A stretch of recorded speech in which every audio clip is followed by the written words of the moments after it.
Third action, affordable and diverse housing. And here we have people that have got a lot more experience in some aspects of that than I. But without doubt, one of the biggest challenges is the lack of affordable, accessible and diverse housing. There's a lot of reasons for this: Airbnb, the social media focus on our area, the low interest rates.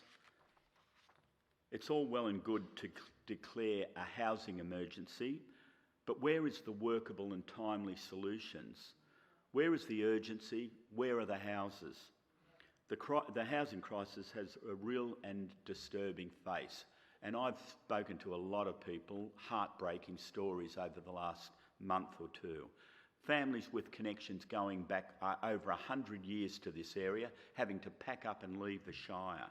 Mothers and children living in cars.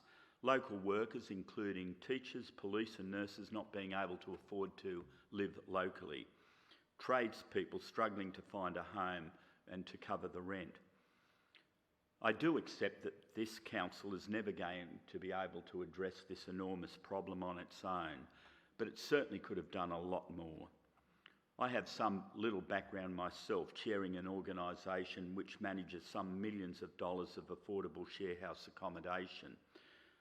The current council's answer has been to propose some housing in flood-affected land at Mullum, Lot 22. Even if that has prospects of being successful, it would be 6 to 7 years before building there could commence.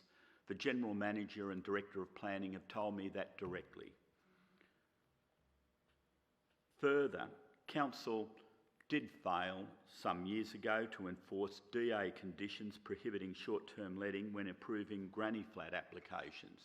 So we have a number of those buildings, particularly in Brunswick, which are not available for rental as originally proposed.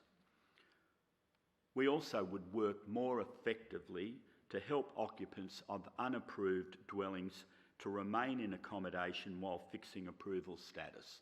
We need further support for some of those people to be able to have the time to raise the finance to be able to stay.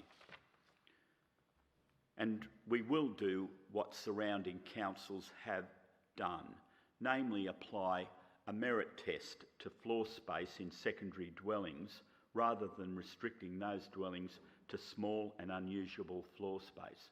What do I mean by that? The state government allowed secondary dwellings to have effectively unlimited floor space. Surrounding councils, Ballina, Tweed, do that, and if it's a big enough piece of land, you can have a bigger floor space. Our council went up just, I think, 20 square metres, from 50 or 60 to about 70 square metres. So that a secondary dwelling, even if it's on a very large land holding, is restricted to a space which is pretty much unusable for a family. These are a few ideas. It's just tinkering at the edge. To make a real difference, we must work with the private sector to create new affordable housing. The next big private sector-backed affordable housing initiative of which I'm aware is a major community land trust, which with council's planning and zoning support could add several hundred homes to our housing stock over the next few years. From what little I understand, the plan has inbuilt mechanisms to maintain rental affordability and to prevent speculative purchasing.